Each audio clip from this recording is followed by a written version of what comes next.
एक आदर्श सभ्यता, अकथनीय संपत्ति और शक्ति का एक साम्राज्य, और एक प्रलय जिसने उसे एक ही दिन में मानचित्र से मिटा दिया। इतिहास में एक ही नाम गूंजता है, एटलांटिस। कोई और खोया हुआ शहर मानव कल्पना को इतनी पूरी तरह से नहीं बांध पाया है। यह हजारों किताबों और फिल्मों का विषय रहा है। लेकिन अगर वह खोया हुआ शहर कभी खोया ही नहीं था तो, अगर वह कहानी जो हमें हमेशा सुनाई गई है बस शुरुआत भर है तो, एटलांटिस को खोजने के लिए हमें रहस्यवादियों और विज्ञान कथा फिल्मों को भूलना होगा। हमें उस एक व्यक्ति के पास लौटना होगा जिसने इसकी शुरुआत की, और फिर उस एक आपदा तक जाना होगा जो इस किंवदंती को जन्म देने के लिए काफी बड़ी थी, अटलांटिस का रहस्य।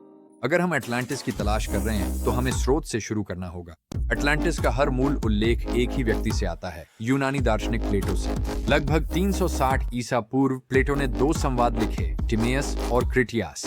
इनमें वह एक कहानी सुनाते हैं, यह दावा करते हुए कि यह मिस्र के पुजारियों से चली आ रही है। वह एक भव्य द्वीप साम्राज्य का वर्णन करते हैं जो लिबिया और एशिया दोनों से बड़ा था और हेरक्युलिस के स्तंभों के पार स्थित था। ये एक उन्नत सभ्यता थी। प्लेटो एक राजधानी शहर का वर्णन करते हैं जो पूरी तरह से समकेंद्रित भूमि और जल के छल्लों से बना था, जिन्हें विशाल पुलों और नहरों से जोड़ा गया था। उन्होंने सोने और चांदी के मंदिरों, एक शक्तिशाली नौसेना और एक आदर्श समाज का उल्लेख किया। लेकिन प्लेटो इतिहासकार नहीं थे, वह एक दार्शनिक थे। एटलांटिस की उनकी कहानी कोई यात्रा वृतांत नहीं थी, बल्कि एक चेतावनी थी। एटलांटियन जो कभी महान थे, भ्रष्ट, लालची और घमंडी हो गए। उन्होंने प्राचीन दुनिया के खिलाफ युद्ध छेड़ दिया, जिसकी शुरुआत प्लेटो के अपने नायकों प्राचीन एथेनियनों से हुई। अपने अहंकार के लिए उन्होंने सबसे बड़ी कीमत चुकाई। प्लेटो लिखते हैं, एक ही दिन और रात में दुर्भाग्य के कारण एटलांटिस का द्वीप समुद्र में समा गया और गायब हो गया। और बस इतना ही, प्लेटो की कहानी अधूरी रहकर वहीं रुक जाती है। सदियों तक सभी ने मान लिया कि यह सिर्फ एक नैतिक कथा थी, एक रूपक। प्लेटो का अपने साथी एथेनियनों को साम्राज्यवादी घमंड के बारे में चेतावनी देने का तरीका। लेकिन क्या हो अगर उन्होंने अपनी कथा को किसी असली डरावने घटना पर आधारित किया हो? प्रेरणा की खोज। यहीं से एटलांटिस की खोज जटिल हो जाती है। प्लेटो द्वारा वर्णित वास्तविक एटलांटिस की खोज ने खोजकर्ताओं को अटकलों की भूल भुलैया में डाल दिया है। उन्होंने बहामास, अंटार्कटिका, स्पेन और आयरलैंड में खोज की है। समस्या ये है कि अटलांटिक महासागर में किसी विशाल डूबे हुए महाद्वीप का कोई भौतिक प्रमाण नहीं है। भूवैज्ञानिक दृष्टि से यह संभव नहीं है। लेकिन क्या हो अगर कहानी सच हो, बस स्थान अलग हो? क्या हो अगर प्लेटो ने किसी असली सभ्यता और आपदा की बिखरी हुई याद सुनी हो और उसे अपनी दार्शनिक शिक्षा के लिए ढाल लिया हो? यहीं से कहानी दिलचस्प हो जाती है। मुख्य संदिग्ध को खोजने के लिए हमें प्लेटो के समय से 1200 साल पहले कांस्य युग में वापस जाना होगा। लगभग 1600 ईसा पूर्व एजियन क्षेत्र में सबसे प्रमुख शक्ति मिनोअन सभ्यता थी, जो क्रीट द्वीप पर आधारित थी। मिनोअन लोग अत्यंत उन्नत, समृद्ध और शक्तिशाली समुद्री साम्राज्य थे। उन्होंने दीवारें नहीं बनाई, उनका बेड़ा ही उनकी दीवार था। उनके महल जैसे कि नोसस विशाल और भूल भुलैया जैसे परिसर थे, जिनमें उन्नत जल निकासी व्यवस्था और जीवंत कला थी। वे भूमध्य सागर में व्यापार मार्गों को नियंत्रित करते थे। कांस्य युग की एक महाशक्ति, एक शक्तिशाली, उन्नत, समृद्ध द्वीप सभ्यता जो समुद्रों पर हावी थी। क्या यह परिचित लगता है? मिनोअन लोगों की एजियन क्षेत्र में हर जगह उपनिवेश और व्यापारिक चौकियां थीं, जिनमें क्रीट से 70 मील उत्तर में एक छोटा गोल द्वीप भी शामिल था। हम इसे सैंटोरिनी कहते हैं। उस समय इसे थेरा के नाम से जाना जाता था। ये एक स्वर्ग था, मिनोअन दुनिया का एक रत्न। लेकिन थेरा सिर्फ एक द्वीप नहीं था, ये एक सुपर ज्वालामुखी था, एक चलती फिरती टाइम बम। विस्फोट। लगभग 1600 ईसा पूर्व वह बम फट गया। थेरी का विस्फोट मानव इतिहास के सबसे बड़े और सबसे हिंसक विस्फोटों में से एक था। इस पैमाने को समझना मुश्किल है। यह विस्फोट हिरोशिमा पर गिरे परमाणु बम से हजारों गुना अधिक शक्तिशाली था। इसकी आवाज 3000 मील दूर तक सुनी जा सकती थी, जो पूरी पृथ्वी पर गूंजती। लेकिन मिनोअन लोगों के लिए यह विस्फोट तो बस शुरुआत थी।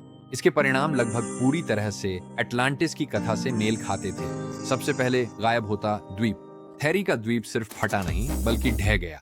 विस्फोट ने विशाल मैग्मा कक्ष को खाली कर दिया और द्वीप का पूरा केंद्र, जो दर्जनों वर्ग मील में फैला था, समुद्र में गिर गया। पूरा का पूरा द्वीप समुद्र में समा गया। दूसरा, सुनामी।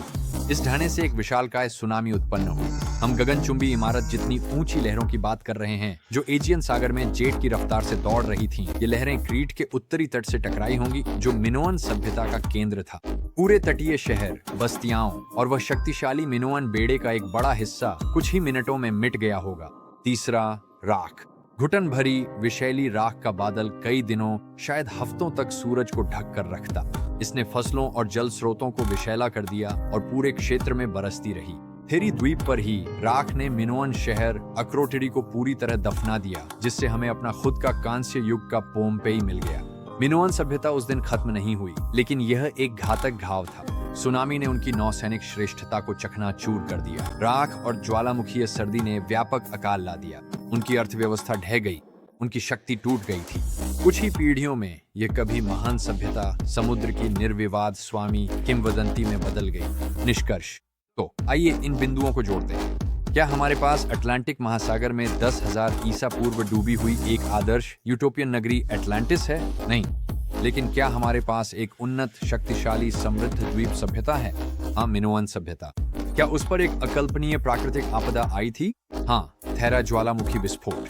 क्या उसका मुख्य द्वीप समुद्र में समा गया था, जबकि विशाल लहरों ने उसके तटीय साम्राज्य को बहुत ही कम समय में नष्ट कर दिया था? हाँ, इस भयावह पतन की स्मृति एक ऐसी सभ्यता जो अपनी शक्ति के चरम पर थी और एक वास्तविक प्राकृतिक आपदा से मिट गई, पीढ़ी दर पीढ़ी आगे बढ़ाई गई होगी। यह एक कहानी के लिए बिल्कुल उपयुक्त कच्चा माल है। एक ऐसी कहानी जिसे मिस्र के पुजारियों ने सुनाया होगा, जैसा कि प्लेटो ने दावा किया था, और वही कहानी प्लेटो ने सदियों बाद सुनी होगी। उसने अटलांटिस को यूं ही नहीं गढ़ा था। ये कहीं अधिक संभव लगता है कि उसने किसी वास्तविक त्रासदी की गूंजें सुनी थी, मिनोअन सभ्यता का पतन, और उसने वही किया जो दार्शनिक करते हैं। उसने उसे तराशा, उसने नाम बदले, स्थान बदला, और इसका उपयोग अपने ही लोगों को अहंकार और लालच के खतरों के बारे में चेतावनी देने के लिए किया।